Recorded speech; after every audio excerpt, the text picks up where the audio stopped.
I really enjoy the strange and unusual things in life. I find them really unique and enticing. I feel so moved by nature sometimes that when I get out there, I almost feel overwhelmed and dizzy with the sensation and so much going on. It's essentially a city in a different variety where there's just, if you look at the layers and the insects and the birds and the squirrels and the deer and sometimes the wild horses, the layers that are provided, you can almost be overwhelmed and not be able to focus on one thing.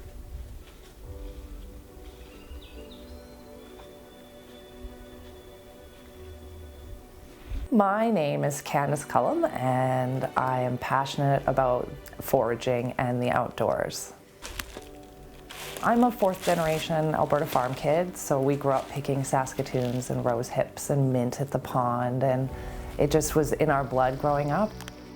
It's just so exciting to be a witness to all those things working in harmony together, and then to be able to sit and slowly watch, peel back the layer of moss and see the mycelium from the mushrooms and the insects, and then the symbiotic relationship with the trees, and then the trees will grow the mushrooms, and it's all connected, so it's pretty special.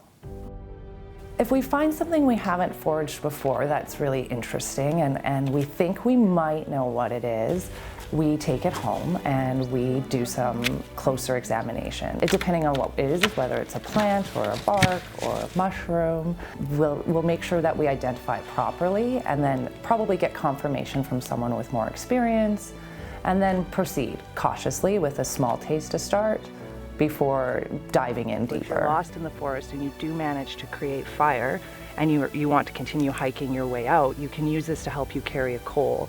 It slowly smolders just like a stick of incense, so you'd be able to get a spark going in there, and as you hike, carry your fire to the next location. If you're harvesting plants, then you need to be ethical. You need to take, leave, and be very careful not to over-harvest, because obviously if you pull the roots, that plant's not coming back. This is chaga, so this is a paper birch tree. It's pretty easy to identify.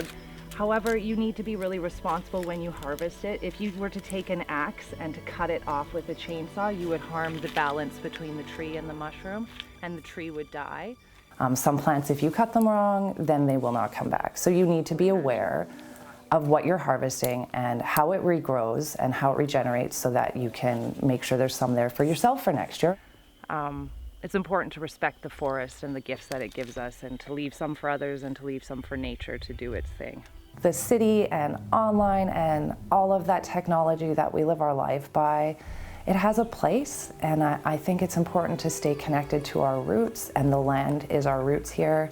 It's our heritage. It's what Alberta was settled for, from the amazing trees and foresting and to the cropland. Just get outside and play.